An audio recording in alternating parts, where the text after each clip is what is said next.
რამდენიმე დღის წინ ფლორენციას ეწვია ნოდარ დუმბაძის სახელობის მოზარდ-მაყურებელთა თეატრის არაჩვეულებრივი დასი და ერმესი ტივი იყო და არის მედია პარტნიორი და ასევე საორგანიზაციო საკითხებით იყო დაკავებული ჩვენი ჯგუფი და როდესაც ეს ღონისძიება დაიგეგმა და გავიგე ვინ მოდიოდა ფლორენციაში, იტალიაში, მაშინვე გადავწყვიტე რომ ერთ-ერთ მათგანთან უნდა ჩამეწერა ინტერვიუ. და დღეს ეს ადამიანი არის ჩემი საავტორო გადაცემის La Piazza-ს სტუმარი. მე მგონი ბევრი წარდგენა არ სჭირდება საქართველოს მას ყველა ძალიან კარგად იცნობს. საოცრად ნიჭიერი ნიკო ნანიტაშვილი. მადლობა. ძალიან ესეთი წარდგენისთვის. პირიქით, ძალიან დიდი მადლობა, რომ ხარ ჩემი გადაცემის სტუმარი. ძალიან ვუფრთხილდები, ძალიან მიყვარს მართლა პატარა ბავშვი ვითვზრდი, როგორც მედიას, ასევე ჩემს ავტორ გადაცემას და ძალიან დიდი პატივია ჩემთვის შენი სტუმრობა. მადლობა მართლა მთელი გულით და სულით მოპატიჟებისთვის.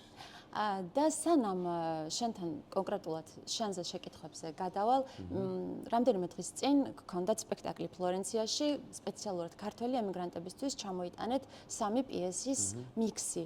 მოდი შენი შთაბეჭდილებების და აი ამ შეხვედრის შესახებ გვიამბე. ესე იგი იმ დღის მერე მართლა ვამბობ, გულზე ხელს დავიდებ, რომ მთელი ჩვენი შემადგენლობა საუბრობთ, რომ რაღაცა საოცარი ატმოსფერო იყო, ამას ველოდით, მაგრამ ყველაფერს გადააჭარბა იმ ყველაფერმა რაც ხდებოდა იმ ემოციამ, როდესაც სცენაზე ვიდექით და ატირებული, აქვეითინებული მაყურებლის თანხმა გვესმოდა, ეს ჩვენთვის იყო. მოდი აქვე გამოვტყდებით, რომ მეც ძალიან ბევრი ვიტირე.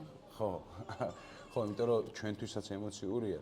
ზუსტად ვიცოდი, რომ აი ეს სიყვარული, სითბო, ემოცია, რომელიც იცვლება ამ დროს ემიგრანტებსა და ჩვენ შორის, რომელიც აი უფრო და უფრო მძაფრდება ხოლმე და ღვივდება, ამაზე მაგარი შეგრძნება არაფერი არ არის და როცა გავიგეთ ბატონმა დიმიტრიმ რო გითხრა რომ მივდივართ იტალიაში და სად თუ არა აქ არის ერთ-ერთი ყველაზე ბევრი ემიგრანტი ალბათ იტალიაში და მე მინდა მადლობა თქვენ გადაგიხადოთ მართლა ორგანიზატორებს რომ ეს შეხვედრა მოხდა ის 3 სპექტაკლის მიქსიც რაღაც არ ველოდით, მაგრამ ძალიან კარგად გადაება ერთმანეთს აზრობრივადაც ემოციურადაც, ყველანაირად, შინაარსობრივადაც და ხალხმა ზუსტად ისე მიიღო, როგორც ჩვენ გვინდოდა რომ მიიღო და ეს მონატრებული მსახიობები, ჩვენთვის მონატრებული ხალხი რაღაცა ძალიან კარგად შევხვდით ერთმანეთს და ეს ემოცია დარწმუნებული. მე დავინახე როგორ გეფერებოდნენ ემიგრანტები სპექტაკლის შემდეგ ეს მოდიოდნენ და ეს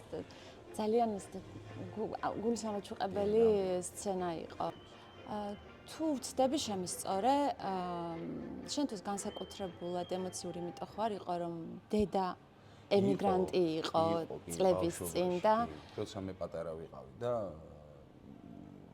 რამდენი წელი გაგრძელდა დედას ემიგრაცია? არ მახსოვს ზუსტად, მაგრამ მე ვიყავი ძალიან პატარა და ბებია ბაბუები მსახდიდნენ, აქედან გამომდინარე და დედა იყო გერმანიაში, თურქეთში, მაშინთან ისეთი პერიოდი იყო, რომ ძალიან ყველაფერი წახვიდოდი ვეღარ ახერხებდი უკან წლების განმავლობაში ჩამოსვლას. და ის 2 კაპიკიც რო გეშოვნა მით უმეტეს შვილისთვის და ასე შემდეგ ოჯახისთვის ძალიან რთული იყო და მახსოვს ეგ პერიოდი კი ვითომ ვამბობთ ხოლმე რომ ბავშვობაში ხა კარგად არ გახსოვს, მაგრამ მაინც გრჩება და ამ დიდობაში მე ეს ყველაფერი ამოდევდება ხოლმე და გახსენებთ თავს, მაგრამ ზოგადად დამოკიდებულება არა მარტო ამის მხრივ ხა ვიზაც ძალიან დიდი ხანი იყო წასული საზღვარგარეთ იქ მუშაობდა იქ დაამთავრა და ასე შემდეგ მაგრამ ალბათ მე გამონაკლისი არ ვარ და თითოეული ქართველის გულშია ეს ემოცია ემიგრანტების მიმართ და ეს ყოველთვის ესე იქნება.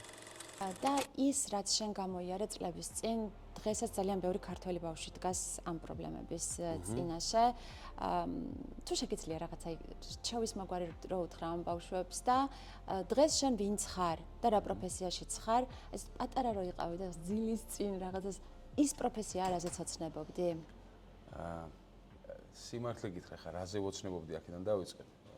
ცეკვავდი ბავშვობიდან 4 წლის ვიყავი რომ შემიყვანეს ცეკვაზე უბრალოდ ქორეოგრაფი რაღაც შენიშვნებს რო იძლეოდა, არა ჩემი მიმართულებით, მე მეშინოდა მაინც რაღაცა ოდნავ ხმის აწევაზე და გამოურბოდი გარეთ, სადაც ბებო მელოდებოდა. მე 5 წლიდან დავიწყე ცეკვა და სანამ ჩავაბარებდი, საბოლოო ჯამში 16 წელი ვიცეკვე ქართული ხალხური ცეკვები. მე წამოვედი თბილისში, ჩავაბარე, წამოვედი ჭიათურაში. ჭიათურელი ბიჭი ვარ ერთი და იქიდან ჩამოვედი მე ბიძასთან ცხოვრობდი სადღაც 2 წელი ან მეტი სანამ სწორედ მოზარდ მაყურებელთა თეატრში ჩემი პირველი ხელფასი არ დამენიშნა როგორც კი პირველი რაღაც ხელფასი მოზარდ მაყურებელთა თეატრი პირველი თეატრია შენ? პირველი თეატრი არის ილიაუნის თეატრი, იმიტომ რომ იქ ვსწავლობდი, იქაც ვსწავლობდი ზოგადად ბიზნესსა და მართვაზე და ილიას უნივერსიტეტში და ილიას უნივერსიტეტის ტერიტორიაზე არსებობდა ილიაუნის თეატრი, სადაც მაინც არ გამიწვო ჩემმა გულმა და ჩუმად გადავაბარე. ძალიან მალე მოხდა პირველი სპექტაკლის თამაში, ნიჭები გამოვავლინე და მე უცებ ესე პოსტფაქტუმ შედეგით დაურეკე ბებოს რომ მეთქი გადართე ამ ადამ არხზე და უცებ იქ მოვევლინე რომ რაღაცა სპექტაკლის რა სპექტაკლი იყო?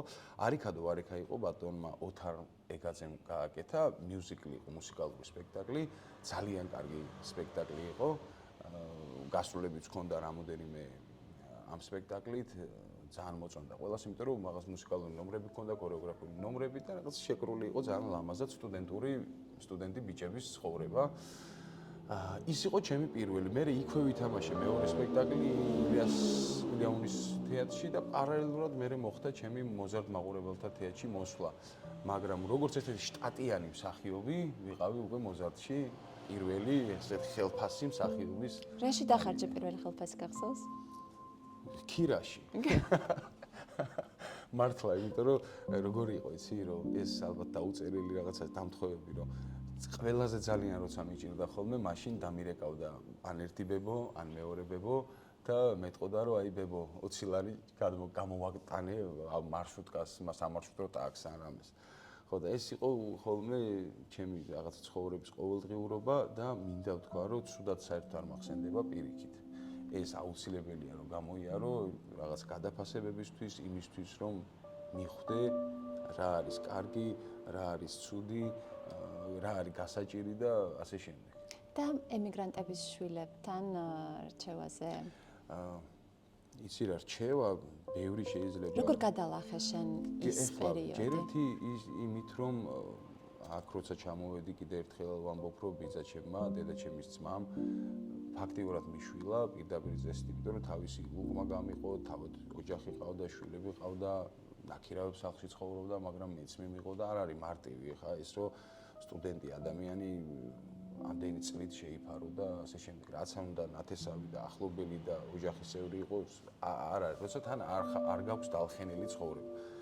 და ამიტომ როცა პირველი ხელფასი ავიღე, მაშინვე წავედი ჩემთვის რომ მეთქი მირჩევნია ის ხელფასი დავხარჯო მთლიანად ქირაში და დაიწყო ეს რაღაცა სტუდენტურ ახალი ეტაპი კიდე ჩემი ცხოვრების, იმიტომ რომ რაღაცა ფეხითაც დავდიოდი ზოგჯერ პურიც მქონია მხოლოდ საჭმელი და ასე შემდეგ და რჩევა ის შემიძლია ვთქვა რომ უბრალოდ ამ ყველაფერში უამრავ გასაჭირში, უამრავ გაჭირვებაში და რთულ დღეებში რაღაცა მიზანი, მიზნისკენ სწრაფვაა ყველაზე მთავარი და ამ მიზნისკენ უნდა მიხვიდე სუფთად და არა გადახვევებით, იმიტომ რომ შეიძლება რაღაც მომენტში ვერ გაგიზლოს გულმა, ნერვებმა, ფსიქოლოგიურად რაღაცა დაისტრესო და სხვა ხერხების ძიება დაიწყო, მაგრამ თუ სუფთად, აი შენი სუფთა გულით, ადამიანობით, კაცობით მიხვალ ამისკენ, მგონია რომ აუცილებლად, სადღაც აუცილებლად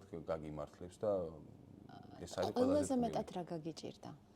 აი მაშინ რო ფიქრდები. რისი გადალახვა? იცი რა, არ გარდა ფინანსური სამტროს ისეთი პერიოდი იყო? იცი რა, ვერ გეტყვი. დალხენილი არავინ იშვიათი ოჯახი იყო. ნამდვილად და ხა ძალიან იშვიათად იყო ხო რომ ვიღაცას ყავდა ისეთი ოჯახი, დედა, მამა თუ ასე შემდეგ, რომ დალხენილად, მაგრამ ყველაზე მეტად არ ვიცი, თავიდან ალბათ მაინც ხა ჭიათურიდან, პატარა ქალაქიდან რომ გადმოდიხარ თბილისში, რაღაც ამასთან შეგუება, თუნდაც ის რომ მაინც ჭიათურული კილოკავი, რომელიც დღემდე მაქვს და არსად არ წავიღებ. ვერ ვიტყოდი. არა, რომ მევინდომო მაქვს. ხო და აქედან გამომდინარე, თუ ესე დაალაგებულად ლაპარაკობ, მე იმდენად მართლა მიყვარს. ხა როგორც კი შინაურებში, არა მხოლოდ ხა კლას გარეშე რომ გავთიშოთ ეკრანი, მე ძალიან მიყვარს ჩემი ჭიათურა, იმიტომ რომ ჭიათურაში დავიბადე, გავიზარდე, ის სამეზობლო, ის გარემოცვა, ცეკვა, სიმღერა, სკოლა, ყველაფერი მოვსინჯე. მე ოჯახი მით უმეტეს ჩემი ბაბუები ყველაფერზე მატარებდნენ, რომ რაღაცა ჩემი გზაკვალი და ჩემი დანიშნულება მეპოვნა საბოლოო ჯამში. კი უნდათ რომ ბანკში ყოფილიყავი და ბიზნესში, ახალს ასე ფიქრობენ? არა, დღეს ისეთი ბედნიერია ყველა, რომ რაღაცა ეკრანზე გამოვჩნდი მე, რაღაც სპექტაკლები ვითამაშე, ხალხმა გამიცნო, იქ რაღაც პროექტებში მივიღე მონაწილეობა, რომ დღეს დიდი იმედი მაქვს და დარწმუნებული ვარ, ყველა ბედნიერია და შეიძლება ითქვას, რომ ხარ უნივერსალური არტისტი. იმიტომ რომ გარდა სამსახიობო ხელოვნებისა, რაც შენშია, საოცრად მღერი და ძალიან კარგად ცეკვავ. როგორ ფიქრობ, გაგიმართლა თუ ეს ყველაფერი ძალიან დიდი შრომის შედეგია? ჯერ ერთი გამიმართლა, იმიტომ რომ რაღაც მემკვიდრეობითაც მერგო ეს ყველაფერი. დედაც, მამაც, ბებიაც, ბაბუაც, ბიძაც, ყველას ძალიან კარგად ბლომად დაბერტყილი ქონდა ამ ყველაფრის ნიჭი და მეც გამომყვა, იმიტომ რომ თან რა თქმა უნდა ამ ყველაფრის დამსახურებაა, რომ როგორც წეგან თქვი, ბავშვობიდან ყველა წრეზე დავდიოდი მართლა, თუ კი რამე შეიძლებოდა და თუ კი რამე არსებობდა ჭიათურაში, ყველგან ყველაფერზე დავდიოდი, 7 წლები მაქვს მუსიკალური დამთავრებული, ცეკვაზე გითხარით რომ 5 წლიდან დავდიოდი, იყო სპორტის რაღაცა ჩართვებიც შიგადაშიგ, მაგრამ ცეკვა იმდენად მნიშვნელოვანი იყო ჩემ ცხოვრებაში, რომ რაღაცა არც წარმომედგინა ცეკვის გარეშე და ქორეოგრაფიულზე მინდოდა ჩაბარება თავიდან, მაგრამ რაღაცა არ მოხდა. თუმცა ახლა თავად ასწავლი. ხო და ეგ არის, სადაც არისო, ბედი შენიო, ეგ არის რა, იმიტომ რომ მე ნანახი მაქვს შენი ვიდეოები და ვხედავ რა ხელა ენთუზიაზმით აკეთებ ამას. ხო, ძალიან მიყვარს ცეკვა მართლა, იმიტომ რომ ალბათ ჩვენს ცხოვრებაშიც ერთ-ერთი კიდე მთავარი ფაქტორი ის არის, რომ რაც გიყვარს, ის უნდა აკეთო. შეიძლება არ იყოს ეს ბევრის შემომტანი, ფინანსურად გულისხმობ, მაგრამ იმ ემოციას, იმ სიხარულს, იმ ბედნიერებას, რასაც იმ მომენტში განიცდი, ალბათ არანაირი ფინანსი არ ჯობია და ვერაფერი ვერ გადაწონოს, იმიტომ რომ დღეს უეცრად რაღაცა კი მინდოდა მთელი ცხოვრება, მაგრამ უცებ გავხდი ქორეოგრაფი ნიკა მასწავლებელი, რომელმაც თავისი სტუდია გააკეთა, ეხლა დავიწყე რამოდენიმე თვეა და დარწმუნებული ვარ, რომ ეს ყველაფერი კარგად წარიმართება, მოგონება ჩემი ძალიან კარგი სტუდია და შემდგომში უკვე ანსამბლი, იმიტომ რომ მიყვარს ეს საქმე და მე სულ ვამბობ იმას, რომ რაც ჩემმა ქორეოგრაფერმა ამდენი წლის მანძილზე მასწავლეს, როცა მე ცეკვავდი, ვეცდები, რომ ის ჩემს მოწაფეებსაც გავუზიარო და ვასწავლო ქართულ შევაყვარო ქართული ცეკვა. და მიუხედავად იმისა, წაღან აღვნიშნეთ, როგორი მრავალმხრივი ტალანტით ხარ და ნიჭით დაჯილდოებული, ძალიან დიდი შრომა გაქვს ამაში ჩადებული, ესეც იგრძნობა, თუმცა ამ ყველაფერმა ხელი არ შეუშალა, რომ ადამიანებს ცოტას, მაგრამ მაინც ეთქვათ, რომ შენი წარმატება სხვა რაღაცის დამსახურებაცაა, რომ ხარ ბერიკაშვილების ოჯახის სიძე. მაგისოდ არ შეიძლება.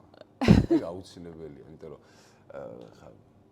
რაც უნდა ადამიანს მაგ მომენტში უმტკიცო, ხო ის მაინც ვერ დააჯერებ. უბრალოდ ჩემი თეატრში მისვლაც იყო მანამ სანამ გავხდებოდი ბერიკაშვილების სიძე და ბევრი რამ ჩემ ცხოვრებაში იყო მანამ სანამ ეს მოხდებოდა. ეს მოხდა და მე ძალიან ბედნიერი ვარ ამ ყველაფრით, იმიტომ რომ შევედი ოჯახში, რომელიც ძალიან საყვარელი ოჯახია ყველასთვის, შევედი ადამიანთან, გივი ბერიკაშვილთან, რომელთან ურთიერთობის ის 2-3 წელი, რაც ჩვენ მოგვიწია ურთიერთობა, არის ჩემთვის დაუვიწყარი და ყველგან ვამბობ ამას, რომ აი პაპას რაღაცა რჩევები, დარიგებები, უმნიშვნელო გასაუბრებაც კი ჩემთვის ყოველდღიურობაში ყოველთვის გამოსაყენებელია და სულ მაგას ვამბობ, იგივე ჩემი ბებიები და ბაბუები, რომლებმაც გამზარდეს მათი რჩევები, დღესაც დარეკვა, ბებო, ბაბუ, როგორ ახარ, რა შვები, დღესაც რომ განიცდიან ჩემსას ყველაფერს, დღესაც რომ ყოველდღიურობა აინტერესებს. ამაზე მაგარი არაფერი არ არის, მაგრამ რაც შეეხება ბერიკაშვილების სიძეობას, ხო გეუბნები ეს დარწმუნებული ვიყავი, რომ ესეც იქნებოდა, ესე იქნება ხვალაც და ყოველთვის რაც უნდა გავაკეთო, მაგრამ ესეა ამას ალბათ აი ამ სიტყვებს შეიძლება რამოდენიმე წლის უკან ესე არ მეთქვა, მაგრამ დღეს რაღაცების ყოველდღიურად რაღაცების გადაფასება ხდება, ყოველდღიურად რაღაცა ახალს ხედავ, ახალი გამოცდილება შემოდის ცხოვრებაში, ამიტომ ვცდილობ რომ ამ ყველაფერს მაქსიმალურად აღარ მივაქციო ყურადღება, ცუდად აღარ მივიღო, მე პირადად მე ცუდს არავის არ უსურვებ არასდროს და არც არავისზე რაღაცა ცუდად პასუხისგაცემას არ ვაპირებ, ყველას თავისი აზრი აქვს, ყველას თავისი და მეუღლესაც არ გაუჭირდებოდა შეგუება შენს პროფესიასთან და ეს მუდმივად რა გასტროლზე ხარ და დაკავებული შეგუებული იქნებოდა. იცი რა, შეგუებული შეიძლება ყოფილიყო, მაგრამ ხო იცი, საქმეზე რომ მიდგება, მე ცოტა რთულია. თავის თავზე რომ გამოცდის, ცოტა რთულია. აქედან გამომდინარე მეუღლეს მე და ჩემი მეუღლის ანუს პირველად სწორედ სპექტაკლში გადავიკვეთეთ, სადაც გალბატონო მანანამ გააკეთა სწორედ მოზარდში ჩვენ გველისდიდება და მაშინ ეს მოყვარულ მსახიობად მოვიდა ჩემი მეუღლე, არ არის მსახიობი, სხვა პროფესიაშია, მაგრამ მაშინ ესე ცადა ბედი სპექტაკლში და რაღაცა ჩემდაბედად გამოვიდა ეს ყველაფერი, იმიტომ რომ ამ სპექტაკლიდან დაიწყო ჩვენი ურთიერთობა და ჩვენი ოჯახით ძალიან მალე შეიქმნა არ გვიწვალია 1 წელი, 2 წელი და 3 წელი ძალიან მალევე, იმ 1 წელიწადში რაღაც მოხდა ყველაფერი. და ბატონმა გივიმ როგორ მიიღო ეს გადასარევი თქვენი წყვილი და თუ შეგიძლია გაიხსნა რაღაცა ის განსაკუთრებული მომენტი თქვენი ურთიერთობიდან. გივი პაპამ თავიდან რაღაცა ერთხელ მივაცილე. ძალიან მსიამოვნებს პაპას რო ეძახი, იმიტომ რომ მე ქართველი ვარ და პაპას ხარ. ხო, ძალიან მშობლიურია ჩემთვის. ნახე, გივის ვეძახდი პაპას, კახის ვეძახდი ბაბუს. კავსაძეს, იმიტომ რომ ორივესთან გივისთან ერთადაც ვიდექის სცენაზე, კახისთან ერთადაც ვიდექის სცენაზე, ეს ხო კიდე ცალკე ბედნიერება და ხანდახან მეშლებოდა ხოლმე კახის დაუძახებდი პაპა რა შვები და პაპას დაუძახე სახში რო ყავს. პაპას სახში დაუძახე იმას რო ყავს, მე ბაბუ ვარ და ესე შემდეგ. და პაპას რაც შეეხება, აი მართლა ისეთი ადამიანი იყო რა, თითოეულ სიტყვაში ხედავდი რომ ძალიან უბრალო იყო, ძალიან დიდი ადამიანი იყო. ყველაფერს ასაც გეუბნებოდა, თავის ცხოვრების ყოველ გამოცდილებას გიყვებოდა, გიზიარებდა. აი სპექტაკლის მერე არ არსებობს, მართლა არ მახსოვს არც ერთი აუგის სიტყვა პაპასგან, რომ ვინმეს მიმართე თქვა, ან რაღაცა ვინმეს გარჩევა დაეწყო, რომ ამან ვერ ითამაშა, ან რაღაცა. არ არსებობს ესეთი დედამიწის ზურგზე გივისგან ვინმეს მიმართ ცუდი ნათქვამი. პროფესიულ რჩევებს თუ გაძლევდა? მაძლევდა, ოღონდ ისიც როგორ იცი, რომ არ მეგრძნო, რომ რაღაცას თითქოს მასწავლიდა, ხო, რაღაც. აი ყოველთვის ისე ლამაზად, კულტურულად, რომ აი აქ იცი რა ეს კარგი იყო ესე რო ქენი, მაგრამ იქნებ იქაც მოსინჯო, რომ ესე გააგრძელო. ანუ ყოველთვის გაძლევდა ესეთ რჩევას, რომ მოდი შენ მოსინჯე. ანუ ესე კი არ გააკეთო, მოდი მოსინჯე, შეიქნებ უკეთესი იყოს. და მე გრძნობდი, რომ ეს ყველაფერი მართალია იმ გამოცდილებიდან გამომდინარე, რაც გივიმ გამოიარა თეატრში იყო თუ კინოში იყო, ნუ მეც ახალგაზრდა 24 წლის ვიყავი, ხო? და ჩემთვის როგორც რაღაც ახალგაზრდა დამწყები პატარა მსახიობისთვის უცებ გივი ბერიკაშვილის ოჯახში შესვლა და მისი რაღაცა რჩევების მიღება წარმოუდგენელი იყო. ხო და რავი, ყოველი მისი ფრაზა ბევრი რაღაცა მახსოვს, ხო და რას ვამბობდი და ერთხელ მივაცილე, ანუ მეორედ მივაცილე, მესამედ მივაცილე და მე ბოლოს თქვა რაღაცა ამ ბიჭმაო ძალიან მოუხშირა ჩვენს ოჯახში მოსვლებს და რა ხდებაო და ნუ ერთი დასამახსოვრებელი ამბავი იყო კიდე, სამი მუშკეტერი მქონდა ჩვენთან მოზარდში და იმ საღამოს სპექტაკლის მერე უნდა წავსულიყავი ხელის სათხოვნილად. ხო და მოხდა ისე რომ გივის შვილიშვილის კი გივის თხოვე, გივის, ლეილა ბებოს და გალბატონ მანანას რა თქმა უნდა. ხო და რაღაც დაგეგმილი გქონდა, დიმიტრი რა თქმა უნდა, ღვთისმშობელი გაფრთხილებული, ყოველთვის გვერდში მყავდა და ისე მოხდა რომ სპექტაკლის დროს ხმალაობისას შპაგა მოხდა თვალში. ნუ ოღონდ ძალიან მოხდა ისე კი არა, მთელი თვალი ჩაქცეული, ჩასისხლიანებული, აღარაფერს ვეღარ ვხედავ, გავიქეცით საავადმყოფოში, ვაჩვენეთ ეკიპს და უთხრა რომ გადარჩი. და ესე თვალ ახვეული, ჩასისხლიანებული თვალით მივადექი, რომ მეთქი თქვენი შვილიშვილის ხელი მინდა გთხოვოთ და მაშინ იყო ლეილა ბებოს რეპლიკა. ეს ცალთვალა სიძე რა თმინდა. ოღონდ რა თქმა უნდა, დიდი სიყვარულით და დიდ თმას ვატარებდი. ზოგადად, აი ძალიან დიდ თმას ვატარებდი. თან მაშინ როცა ჩვენ გველისდიდება გავაკეთეთ და გალბატონ ლეილას უმეუბნებოდა რომ რა არის ეს გაბუძგული თავი, რა არის გაბუძგული თავი და ერთხელაც რაღაცა შევიჭერი, არ მახსოვს. და დამინახა. ერთი კაცის ფასით მაქონდა თავზე და შეგაჭრებინა. ხო და იმდენად არ ვიცი, ძალიან დიდი სიყვარული, სითბო, გივისთან აი ისე იგრძნობდი თავს და მე პირადად ისე ვიგზავნე, აი დიდი ხანია გიცნობს, დიდი ხანია მისი ოჯახის წევრი ხარ, იგივე ზურაც. ეხლა ამ ხალხზე რო ლაპარაკობ ცოტა დაუჯერებელია და არ შემილია ხოლმე რაღაც ემოციის გარეშე გივიზე ლეილაზე და მით უმეტეს სურიკოზე ლაპარაკი, მაგრამ ნუ ეს საოცარი ხალხი იყო, საოცარი ოჯახი და ყველასთვის საყვარელი ადამიანები რა. ყველასთვის, მთელი საქართველოსთვის. მიუხედავად იმ ყველაფრის, აი ახლა რასაც ვისაუბრეთ, თუნდაც შენს პროფესიულ წარსულს რომ გადავხედოთ, მომავალი ჯერ ძალიან დიდია წინ, თვლი რომ ძალიან პოპულარული ტელევიზიის დამსახურებით გახდი? ცალსახად. ეს კარგია თუ ცუდია, არ ვიცი, მაგრამ ტელევიზიის დამსახურებით გავხდი კი, იმიტომ რომ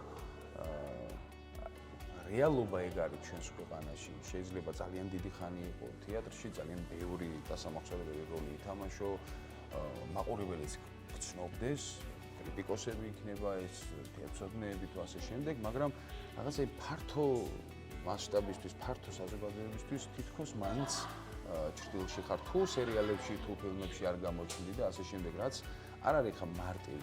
მაგრამ ჩემი ტელევიზიაში გამოჩენამ, ჩემმა გადაცემამ, მერე ჩემმა უკვე ამის შოუმ, ჩემმა ბენდმა, ცეკვავენ ვარსკვლავებმა ძალიან დიდი როლი ითამაშა იმაში, რომ მე რაღაცა ხალხმა გამიცნო, შემიყვარა და ყოველთვის რაღაცა ისეთი თბილი დამოკიდებულება უხარიათ ხოლმე ჩემი გამოჩენა და ასე შემდეგ და კი, ნამდვილად ორი აზრი არ არის მაგაში, რომ ტელევიზიამ ძალიან დიდი როლი ითამაშა.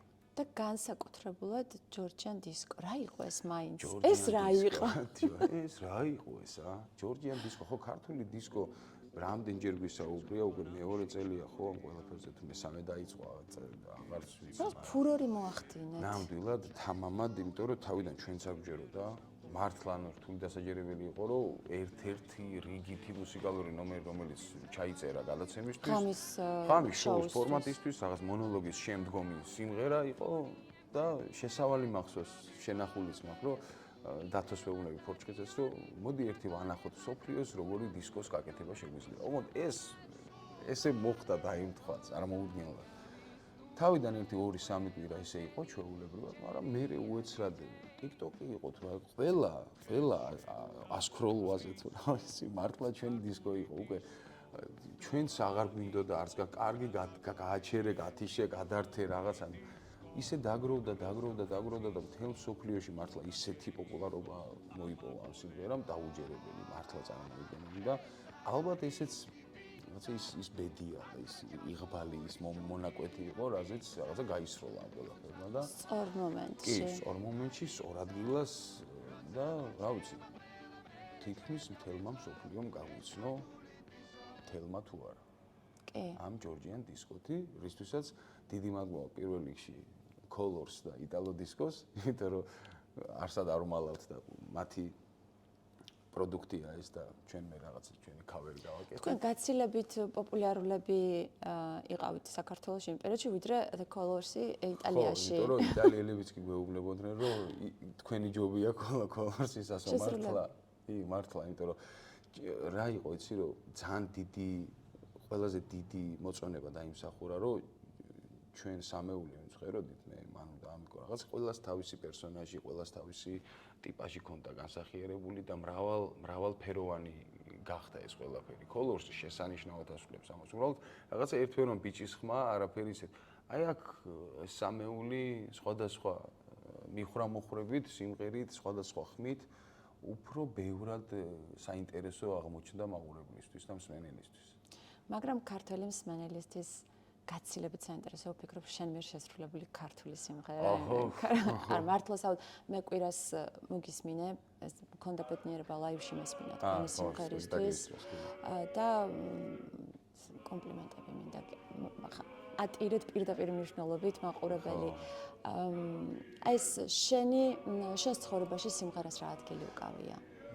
იცი რა, მე მომღერალი არ ვარ, ბავშვობაში დავდიოდი საგუნდო ესე ვთქვათ, სიმღერაზე, იმიტომ რომ შვიცლეში რო ვსწავლობდი იყო იქ ხო, მის ლიტერატურას, სოლფეჯიო, გუნდი და ასე შემდეგ ხალხურ სიმღერაზე, ყოველ ბავშვობაში ის პერიოდი, იმის მერე არც პედაგოგთან მივლია არაფერი. ეს სიმღერა არის უბრალოდ ჩემი ცხოვრების მართლა თამდები, იმიტომ რომ ცუდ ხასიათზე ვარ მღერი, რაღაცა კერძს ვაკეთებ, საჭმელს ვაკეთებ მღერი, რაღაცა მღერი, სულ ღიღინებ და რა ვიცი, ბავშვობიდანვე ყველას მხრიდან თითქმის სიმღერა მესმის და დღესაც რავი, ჩემს ჭიას ვახარებ, ესე ვთქვათ და იმ ეს ბოლო პერიოდშიც ახლა მანქანაშიც რო ვზივარ და რაღაცა ვიდეოების გადაღება დავიწყე, ჩემთვის იმიტომ რომ ქართული სიმღერა ჩემთვის უპირველესია, ყველგან და ყოველთვის მრავალხმიანობა იქნება, ეს ქართული სიმღერა იქნება. და კიდე ერთხელ ამბობ მომღერლობაზე არ ვდებ თავს და არც არასდროს არ დავდებ, უბრალოდ ძალიან მიყვარს და რა ვიცი, სიამოვნებს და მღერი. ემიგრანტების თემით დავიწყეთ ჩვენი ინტერვიუ და მინდა ემიგრანტების თემით დავამთავროთ. იქიდან რაც გიმღერია აქამდე, ან რაც მოგწონს, ქართველ ემიგრანტებს რომელ სიმღერას მიუძღვნიდი?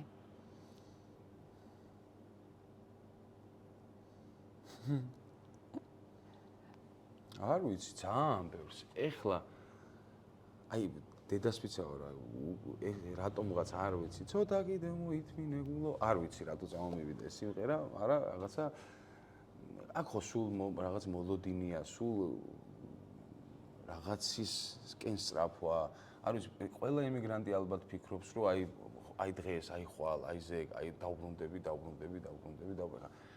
ძალიან ცოტა ალბათ პროცენტობა ის, რომ დაიხურა ქუდი, წამოვიდა და მე საქართველოში დამბრუნებელი აღარა ვარ.